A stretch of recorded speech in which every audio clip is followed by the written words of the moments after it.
You're listening to 15 Minutes, where we feature community leaders sharing what the rest of us should know but likely don't. Hello, everyone. Michael Renfro here. I'm the host of 15 Minutes, Share Your Voice, where we talk with top-notch law firms and lawyers about what it takes to grow a successful law practice. This episode, as always, is brought to you by Gladiator Law Marketing, where we deliver tailor-made services to help you accomplish your objectives and maximize your growth potential. To have a successful marketing campaign and make sure you're getting the best ROI, your firm does need to have the better website and the better content. At Gladiator Law Marketing, we use artificial intelligence along with machine learning and over a century of experience combined to do just that. To learn more, please go to gladiatorlawmarketing.com. That's gladiatorlawmarketing.com. And you can schedule a free marketing consultation. Anyway, with that said, today's guest is out of California, and his name is Britten Sessions, and it is just like Britain. That was the first thing he told me because I wanted to say Brighton, but I went with Britain when I first met you. It just felt right, so I'm glad I went with my instinct there. But we have Britten Sessions, and he is in California. What part of California, and what's your practice area, Britten? Based and thank you for being here. I'm sorry, that was kind of an odd introduction. I apologize. Thanks for being here, man. How are you doing? And tell us a little bit about yourself. Sure. Yeah, appreciate being here today, Michael. So I'm based out of San Jose, California. So I have a number of things that are going on in that area. My firm and that I'm part of is based there. I also have an IP clinic that's part of the USPTO, the United States Patent and Trademark Office clinic program that is based there as well out of Lincoln Law School. So everything that I do is based out of San Jose, California, and it's a beautiful area.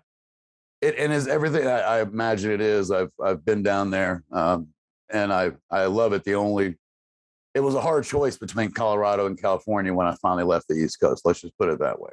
They both had a lot of the same things that I wanted to be a part of. So I'd lived in the mountains and on the coast.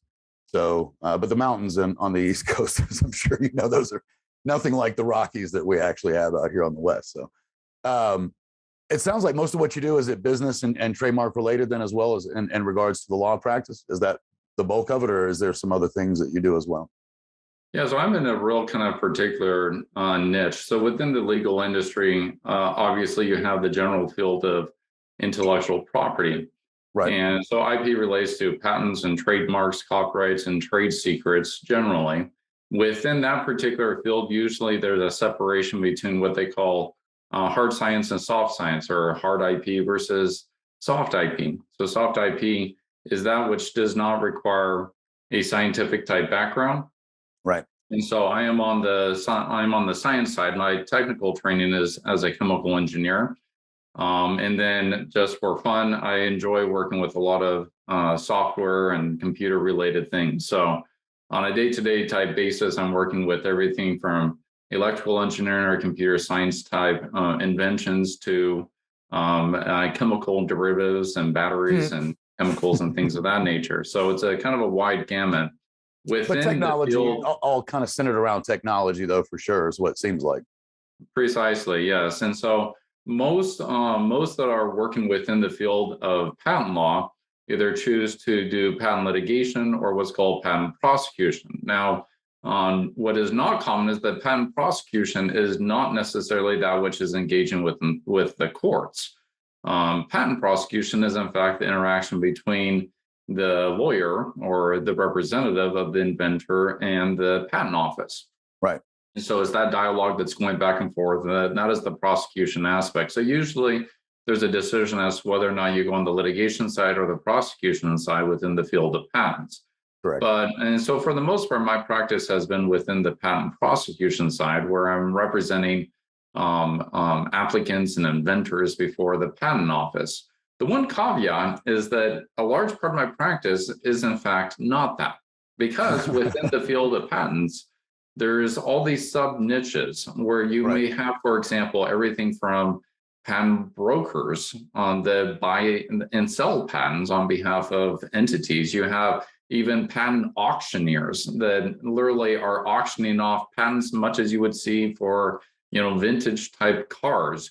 You also have licensing where that again gets involved with assisting entities with either buying, selling, or monetizing patents. And so a lot of my practice, so a lot of my practice has been focused on not only patent prosecution, but additionally answering the fundamental question that inventors ask, and that is, can I make money off of my patents? Yeah, that's what we all ask. They have this great idea, this great invention, it gets protection. But then the question is it just fancy wallpaper? Because that is often what ends up happening. They put it on their wall, and that's kind of the end of the story. And sometimes they start asking the question, well, should I and can I be making money off of my patents that I've paid a lot of money to actually receive? And so I've stepped in over the last decade or so with assisting inventors in answering that question. And so my practice is a little bit different in that regard, only because not only do I get to do patent prosecution, but I also get to assist inventors with monetizing or assisting them to get returns on their inventions and their patents as well. You kind of sound almost like a counselor as well as or a consultant, if you will, even better. But it sounds like you have them laying down on your couch and like, let's figure this. No, it is kind of the case though, because on one hand, as a patent prosecution attorney, you are a member kind of the team. Where you are assisting them. I'm sorry, go ahead. Where you are assisting them with getting protection for their inventions. As a licensor, where you're assisting them with licensing their assets, you are kind of getting involved with the business of patents, of the buying and selling and making money off of that as well.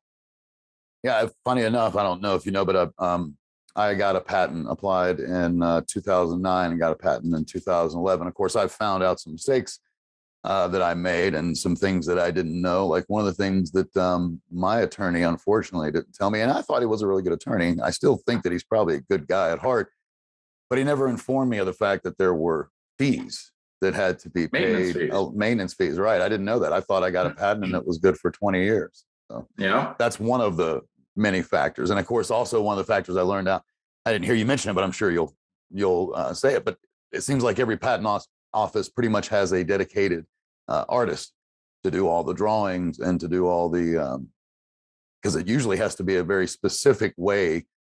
If I remember, the drawings have to be done in a very specific way, which I thought was really interesting. I was like, I can't just take pictures of it. Like, no. You can't. It's true that many patent law firms will have a dedicated patent drawer or patent designer that will assist in that regard.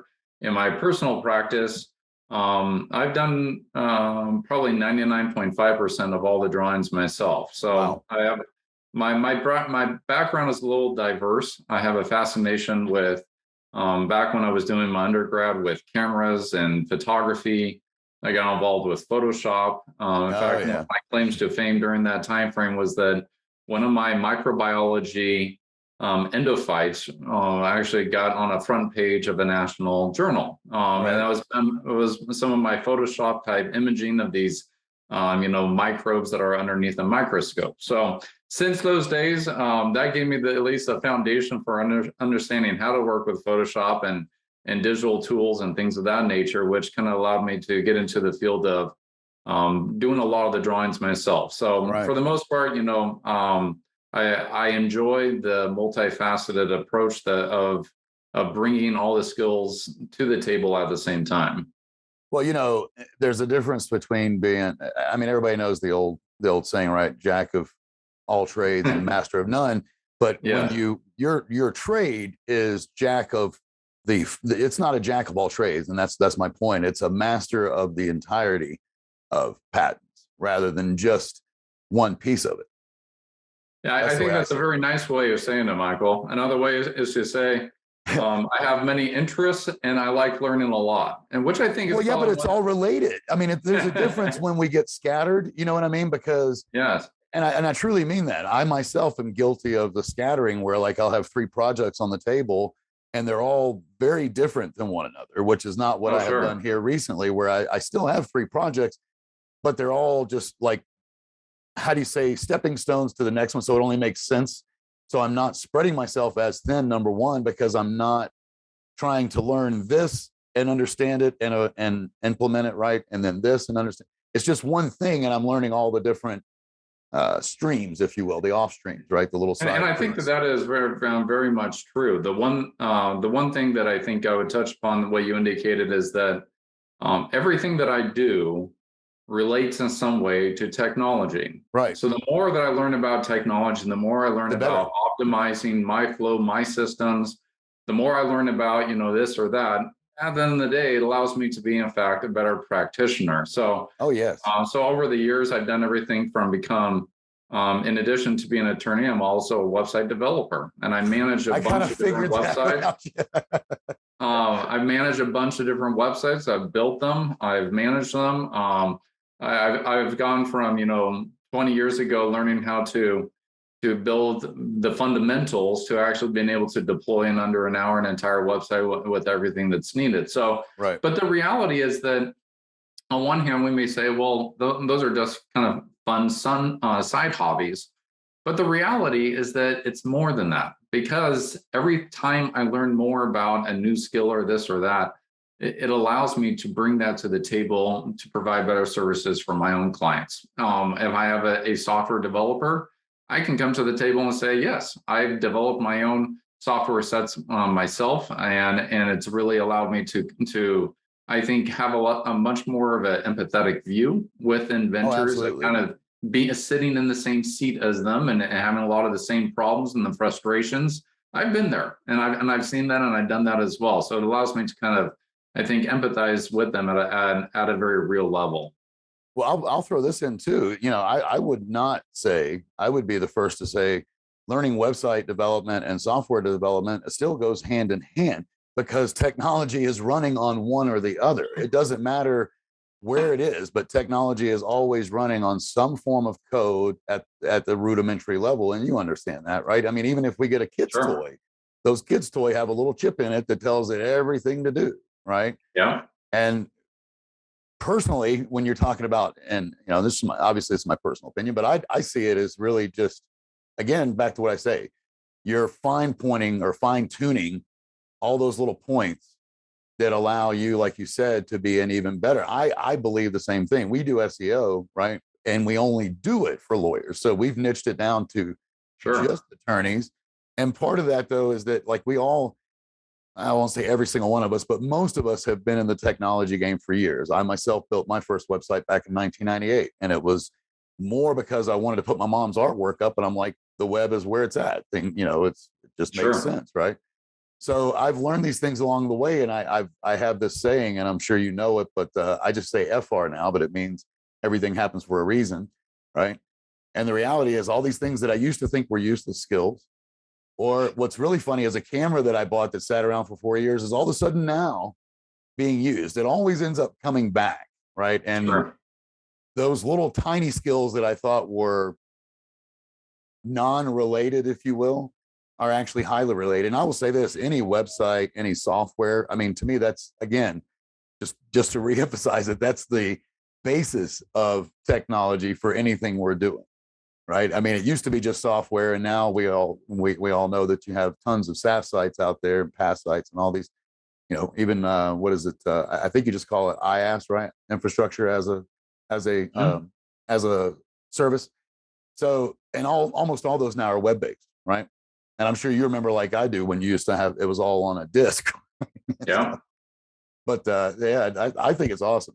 It allows your clients, no matter who they are, because I imagine that if you are in the technology field and the clients are patents, that most of them are technology based too, the patents themselves. Even if it is a toy that does something fancy, right? It's still a piece of technology. I would imagine that makes them feel very comfortable knowing that you understand so many different sides of it and not just doing patents. And that's, I think, in addition to understanding technology from many different angles, I think from a toy all the way to software, right? That's right. I also have the opportunity to wear many different hats. So I wear my legal hat as a practitioner, but I also am an educator. So you kind of see behind me, I have a digital interaction screen where I can interact with students in real time and actually teach them anywhere around the world. So Do I you have teach now? Or programs. do you currently have a program that you're teaching? Yeah, I started from scratch, a master's program, an LLM program. I also have a certificate 1 year type program. All of these are branched through Lincoln Law School of San Jose. So I've literally created from scratch not only a clinic where students get the opportunity to work with patents or trademarks, real patents and trademarks, Right. real clients. It's Real visceral experience. It's structured and governed just like a normal law firm. But in addition to that, I mean, that is, as many can recall from law school teaches you a lot of the theoreticals. It's a test tube type analysis of what could possibly occur or usually go wrong in society. But the reality is that sometimes a lot of the theories of law school don't always align with practice. And so that disconnect sometimes I think is a frustration for new attorneys, where they say, well, law school teaches me this, but in practice it's not always that way. And so what we try to do is, with my clinic program and with all the different other things that we set up, it's trying to branch, essentially build over that gap. So the students, when they finish law school, not only understand the theoretical side, but also the pragmatic reality of how do you actually do things. If you want to get something filed, how do you actually do it yourself, et cetera. So I have very much kind of a hat of understanding from a theoretical point of view of how the law should operate. Right. I also have my practical day-to-day type basis where I understand the practical realities. And then not only that, but I've also gotten involved over the years with different lobbying groups, in particular in relation to patent rights. And that has given me a government type perspective of those considerations as well. So when I come to the table, I think that one of the things that I can add is that I often can see a big picture from many different perspectives. Whereas, as they often say, that experience is sometimes the best teacher. And it's very much that way, that the more experience we have, the more perspectives, the more we can see things from different angles. And I think all that is very beneficial within the legal industry, because ultimately law is not necessarily, it's applied often how we understand it. Now, the courts are there to try to provide some objective standard for interpretation, but there is often a lot of wiggle room of whether or how closely the facts align with the law.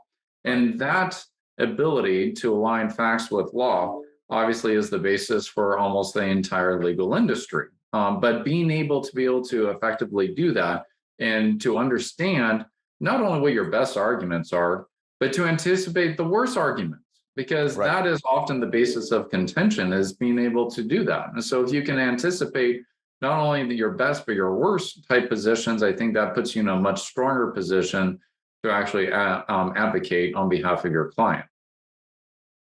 No, there's a couple points that I want to come back to. Number one, you talk about you called it a disconnect. And what I mean by that is when they go from the theoretical law school to actually being in the real world, right? And to me, it's really more like a slap in the face. And I mean that. It's a hard slap in the face that, hey, it's not going to be exactly like we taught you in school, because there's no way you can teach what you folks go through. There really is no way you can. And when you talk about teaching it, the funny thing is I've noticed, over the years looking at what all attorneys do, but more than half, I would say, now this is my guess, you know better than I do, but I would say more than half of what you end up doing is studying those past cases to do exactly what you said. It's all about what happened in this case, what happened in this, and you try to look at as many different cases that have as many different angles of outcome, so you have an idea of how to get the outcome you're trying to achieve. Sure. Right. Absolutely. And I will come back to and say, I 100% agree. And I think the world has changed, Britten. And what I mean by that is, I don't know how old you are, but I'm guessing you're probably at least 40, having to have done all this. Yes. You don't look it, but when you talk about all that you've done, I'm like, so what I will say, I'm 50, and I'm sure you get this. But there was a time where experience did not have the weight that it does today. And now you'll even go on to Indeed and they will have it that if you've been doing it for 5 years, we really don't care if you went to school, right? It doesn't, like, it finally has gotten to the point where experience equals being a master. If you have done it long enough, you probably know more than any person graduating with a master's degree in that area. Even if you never did schooling, but you've got 10 years under your belt of actual experience, who would you want to hire? Yeah, no, and I think that's a great point, Michael, because for me, when I was in law school, it was back when the recession hit back in 2008 timeframe. Right. And during that time frame, I was asking myself, well, how can I best position myself in order to get a job? And I ended up over in Europe, and I was with a very large law firm over there, getting some international type experience. That's awesome. And it was a fantastic experience. But one of the things I learned during that time frame, every U.S. based attorney that came over said the same exact thing. Oh, this is good. And they said, ultimately, we are not hiring, or clients are demanding that we not train on client dollars, which means that in order to position yourself in today's society, come to the table with experience. So I left that. I really listened to that, and I came back and I finished my law school, and I said, all right, when I graduate, I want to have as much experience under my belt as possible. So literally, law school, I was on campus perhaps 50% of the time, and the rest of the 50%, I was over in Europe getting international experience. I was in the federal courts for almost 6 months as an intern to a federal judge, and so I really got all these different perspectives. I was working full time in a patent law firm to again get as much experience as I possibly could. So, which meant that by the time I finished law school, I had perhaps more experience than a typical associate. I understood how to do things. I understood what not to do, which is some of the biggest things that I think new attorneys are trying to figure out is exactly what not to do. Right. Yes, I agree with that, because that's what I think. That's really what they're learning in that first 5 years is what not to do, because they've told you everything to do in school. Yes. They didn't tell you what not. It's like the way that athletes are, and I hate to interrupt, but I just wanted to get. It's like the way athletes are not prepared for professional athlete, being a professional athlete, right? No, I agree. Not prepared for it. I don't think attorneys, and again, I think that, and I don't know if you've ever done this, but maybe that's something that somebody can do is, and I hear that that's part of what you do, but maybe there could be something like a secondary school for attorneys where they're working, but they still get to go to some classes where people are like, hey, what are you dealing with? Almost like an anonymous group for attorneys to share their woes. And I know that sounds funny, but if you hear other people going through it, then you get that back and forth. Well, and that was exactly why, Michael, that when I graduated, I was one of the lucky few because I got a job. Right. Now, if you look at my graduating class 1 year after graduation, only about 50-60% of those that graduated had a job, and of those that had a job, only about half of them required a legal education, which meant that literally 25 to 33% of my graduating class had a legal job 1 year after graduation. Right. The numbers are, to be blunt, quite depressing. Flip side of that is 70 to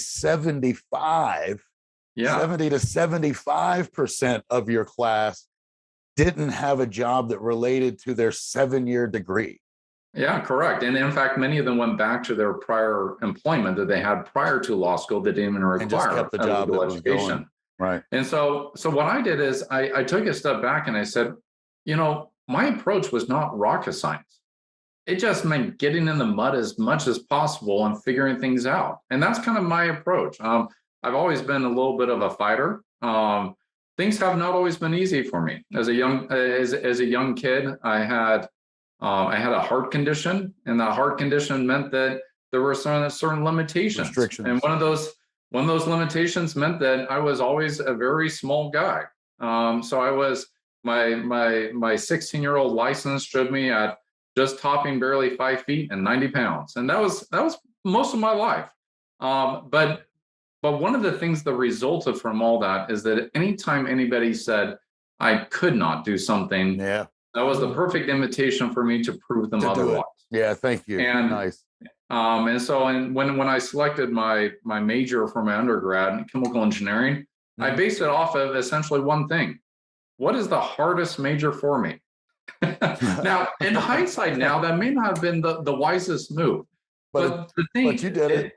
Right, and it illustrates the main thing, and that is that if there is a challenge, I like a challenge, and I like to go after it. So when I finished law school and I was able to have some success there, I took a step back and said, well, again, my approach wasn't rocket science. What can I do to assist other students in that regard? And that's why I started the clinic program. Right. And the clinic is literally that. It is a clinic to make mistakes.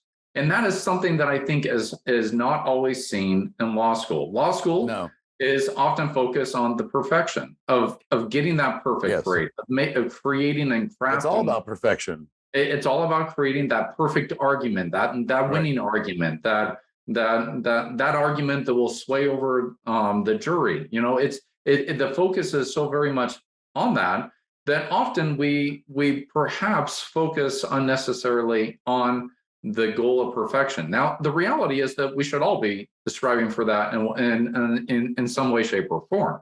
But my point is that there's not always a form where you can just utterly fail. And that is what I want students to do. I want students to do, I often will tell my wife, I want our kids to fail as much as possible before they leave our house. Because by the time they leave our house, I want them to have all their mistakes worked out. And it's the same approach with my students. I want them to fail as much as possible while they're part of my program. Why? Because hopefully they can learn from their mistakes and not make that again in a setting where it could cost them a job. And that is what I really want them to do. So the clinic program is precisely that.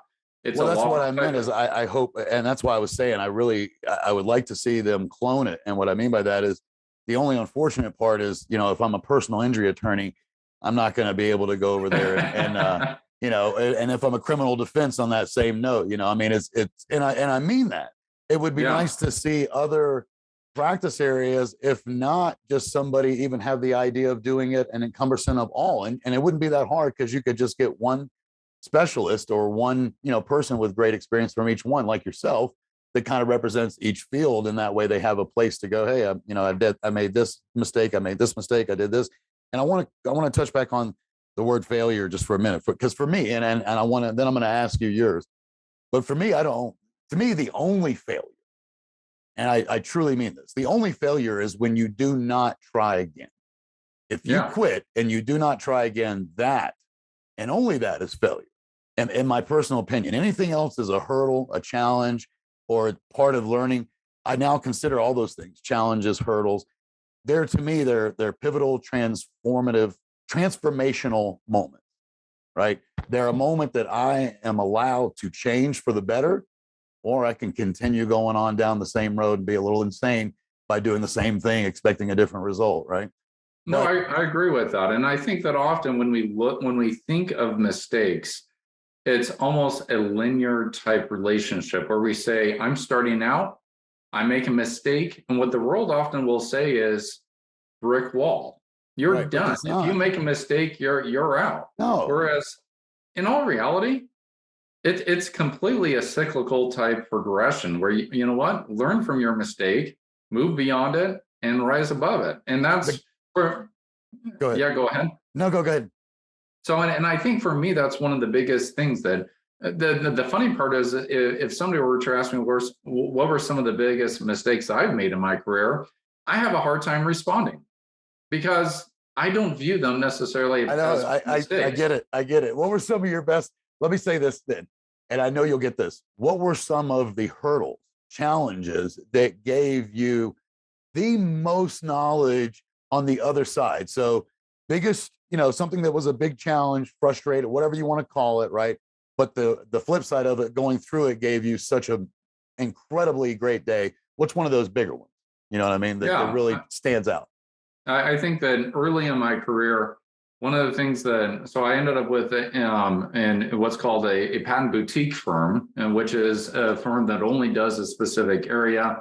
Right. In this case, it was a patent prosecution. We're a boutique law marketing firm, just so you know. Precisely. It's the exact same scenario. And so the larger the law firm that you're in, usually the more, shall we say, there's a traditional aspect of training, getting attorneys up to speed, right? Things of that nature. The smaller the law firm, it's a little bit more of the Wild West. Yep. You sink or you swim. You learn or you don't. You make find the guy that's successful, or girl, excuse me. You find the person that's successful, that's my opinion, and you mock what the heck they're doing to make sure you don't go down.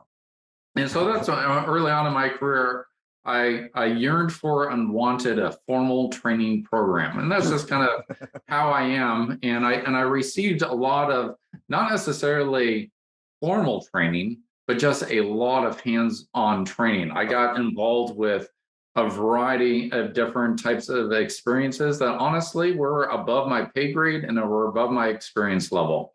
But I got pulled in on these, and it opened my eyes. But one of the things I saw through all these different experiences was sometimes when you look at a beautiful painting, and if you painted it yourself, you often don't see the beautiful painting. What you see are the deficiencies in the painting of where it is all the mistakes that you made. Precisely. Versus the beautiful piece of work you created. So when I was analyzing my own experience, what I saw were often deficiencies in what I viewed as a complete set of tools that I wanted to come to the table with. So early in my career, what did I do? Well, you can either complain about it and try to get somebody else to take action, or you can take action yourself. And so I'm assuming you did the latter. You did the first one, right? You put it on somebody else. Well, I did approach the firm, and they did, give me a lot of hands-on.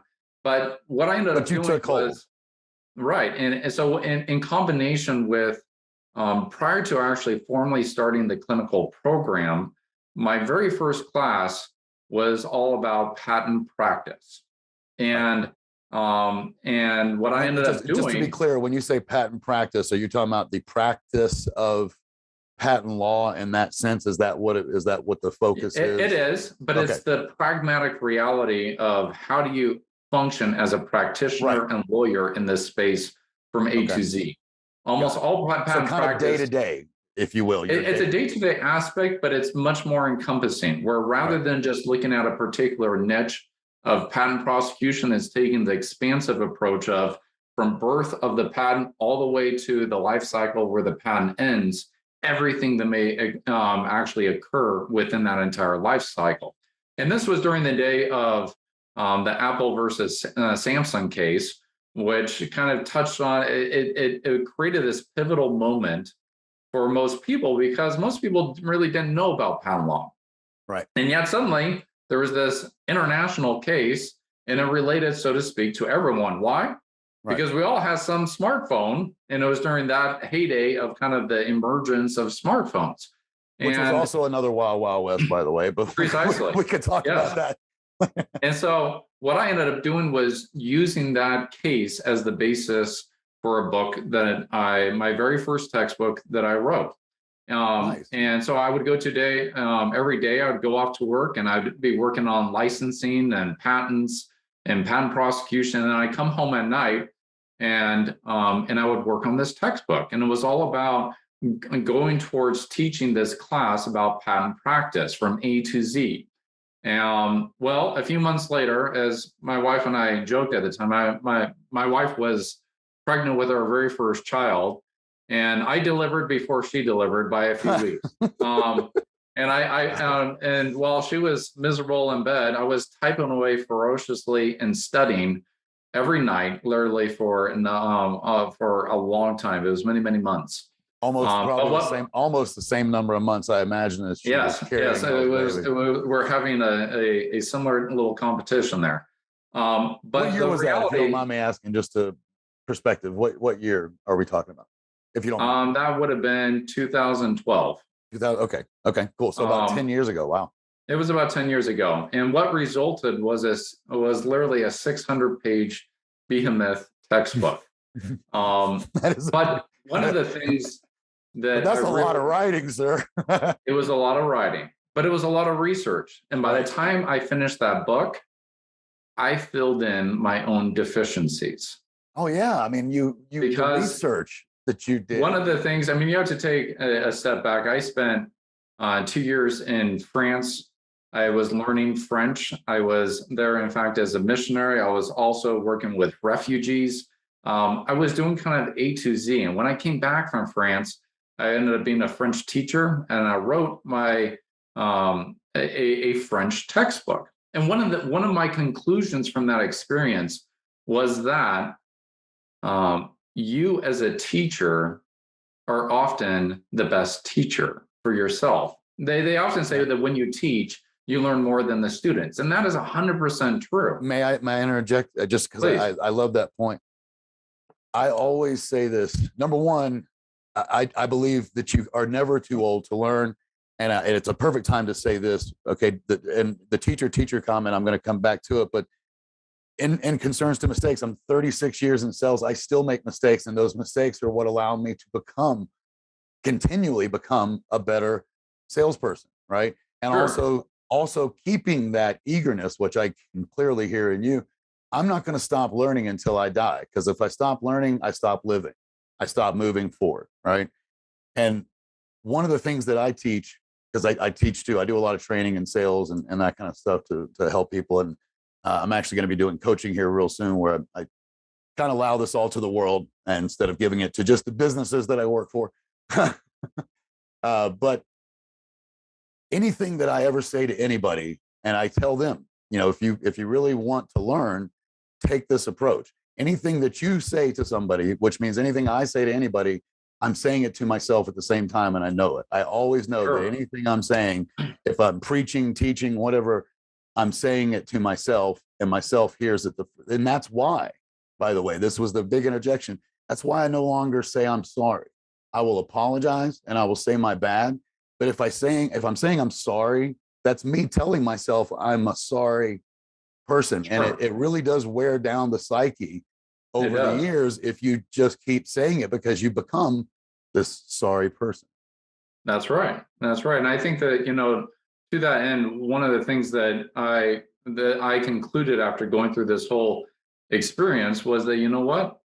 We are often the greatest limiter to that which we know. We are our biggest critic for sure. So why? We definitely are our biggest critic. But one of the things that, again, that I learned through this is our potential to learn is literally unlimited. And the greatest person that's going to prevent us from learning is our own selves. And there's this great example of one of the things that I love to listen to are TED Talks. I just find them very inspiring. But there's this TED Talk of this young boy from South Africa. He's about a teenager. And there is you may have seen it, there's this eye disease condition that results in a lot of people. And the primary basis for that is because they do not have sufficient water to take a bath. Right. So this boy invented and came up with, ended up being a patented system in South Africa for a waterless bath, and it can take care of removing the infections from around the eye such that it resolves the problem.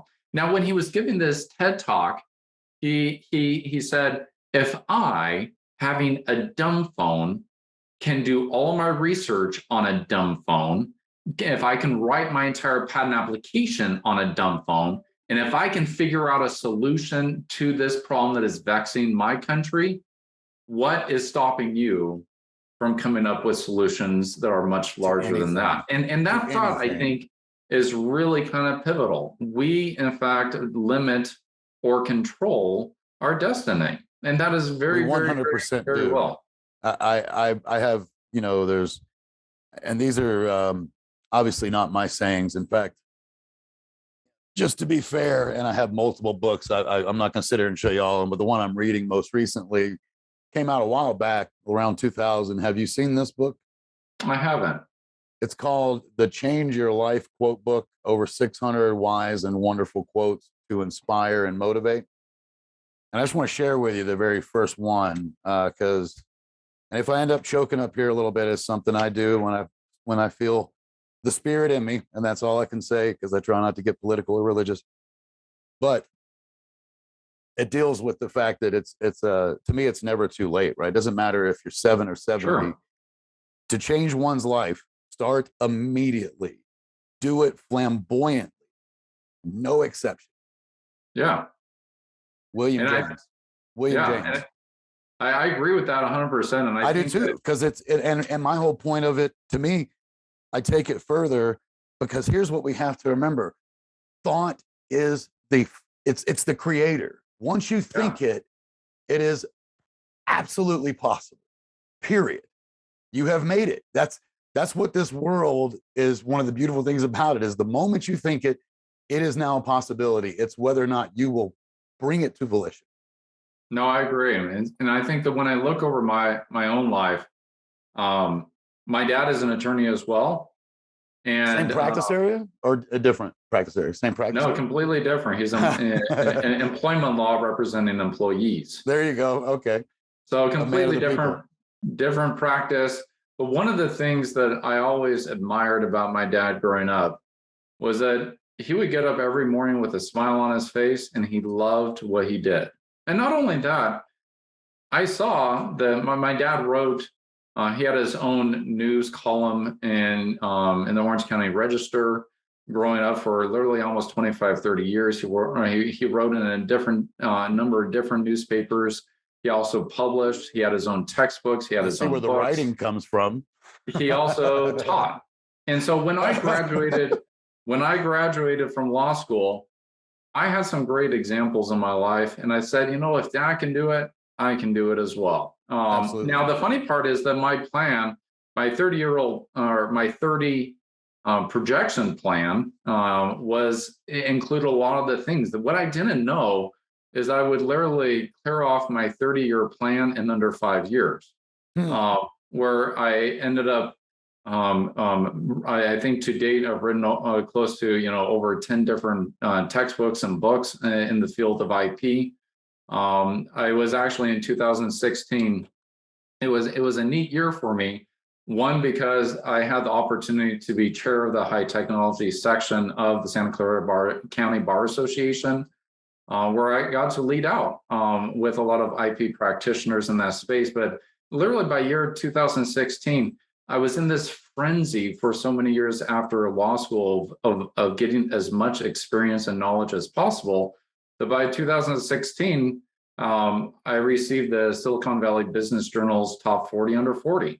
And also by that year, I had actually, I had been ranked as one of the top 300 IP strategists in the world, which is kind of a crazy thought. Now I've been able to, in addition to that being ranked by super lawyers, since 2016 to present, I have continually been ranked by a lot of those bodies as far as ranking of attorneys.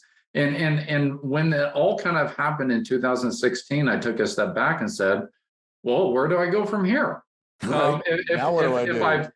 I've cleared off my goal list in literally only a few years, where do I go from here? But you know what? Someone like you, I just know you're going to have goals, sir, until the day you no longer breathe. Well, I see that. I can see that. You have the same spirit as an entrepreneur, but not necessarily.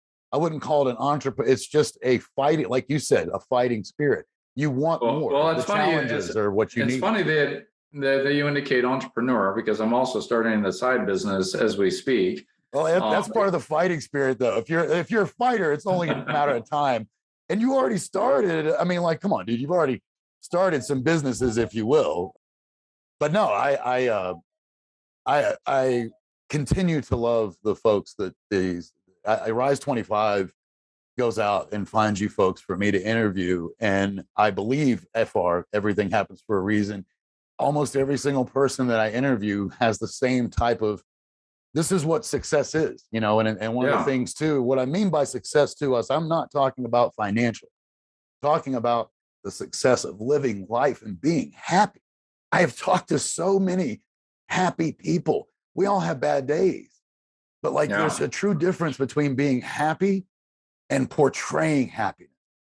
And you No, can talk to someone and feel it. It's true. In fact, I know that we're coming up on the hour here, Michael. I do. Yeah, unfortunately, I do have a hard stop in 5 minutes. I apologize. Not a problem. So one of the lessons when I learned in France, spending time amongst a lot of refugees, I learned that, you know what, it's your attitude that determines everything in life. Yes. And not only that, I remember one day I was eating a French sandwich. It's called a croque monsieur, which is kind of a cheese sandwich with a little egg on top, quite delicious. And I remember eating it with this French man.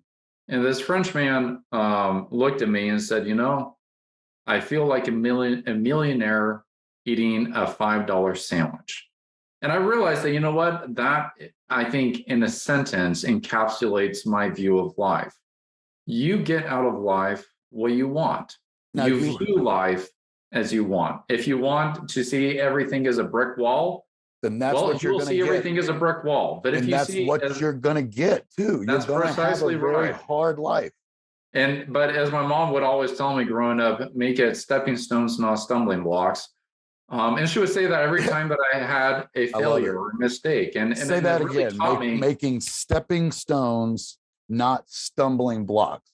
Correct? That's right. And so, you know, my practice and my career has focused on that aspect. And it's something that I think one of my most rewarding things that I get to do is to help a company avoid making those mistakes, of learning from my own mistakes, of making something a stepping stone as a business plan, as a way to monetize, as a way to simply protect, as a way to assist students with actually learning in a very real manner. And all these things have really, do I enjoy what I do?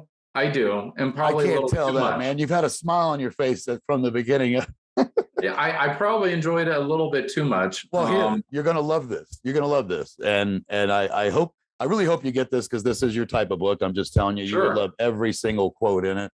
But so the way they do it too is they section it alphabetically. But for instance, A covers 2 topics, right? Actions speak louder than words, which, by the way, is my number 1 favorite saying. I agree. And then alter your attitude. So I wanted to read one from the alter your attitude side, and I think you will absolutely get this based on the perfect way to wrap it up. I think you'll like it. A happy person is not a person in a certain set of circumstances, but rather a person with a certain set of attitudes. Yep, I agree 100%. Well, it's been a pleasure talking to you today, Michael. If there's anything that I can do to assist businesses know in Silicon Valley, I might reach out to you anyway, man. I am a patent holder, and I have a lot of ideas, and we have some technology that we're coming up on. Yeah. So you know, it's all about how can we. Sometimes we get so focused on the financial aspect, we lose the human aspect. So companies and people know that they can call me, and I won't necessarily charge them. In fact, I won't charge them for simply talking. And that's something I've made kind of a point in my career. So. Very much appreciate talking to you today. I have thoroughly, don't run out. I'll be a little late. I have thoroughly enjoyed meeting you, Britten, and I truly, I feel honored, man. I truly do. I hope that comes across because I really feel honored. You're one, you know, I literally said it to somebody today.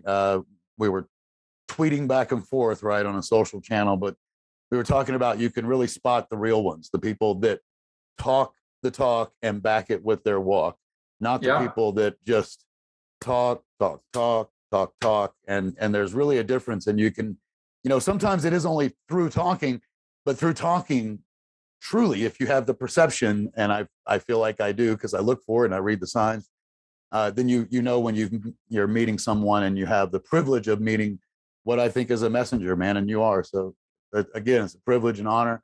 Thank you so much. I will probably reach out to you. I might just reach out to you to have a conversation and say how you're doing. Sounds good. But I would love to have you back in a year from now. Sounds good. Have a great one. Thanks for listening to 15 Minutes. Be sure to subscribe, and we'll see you next time.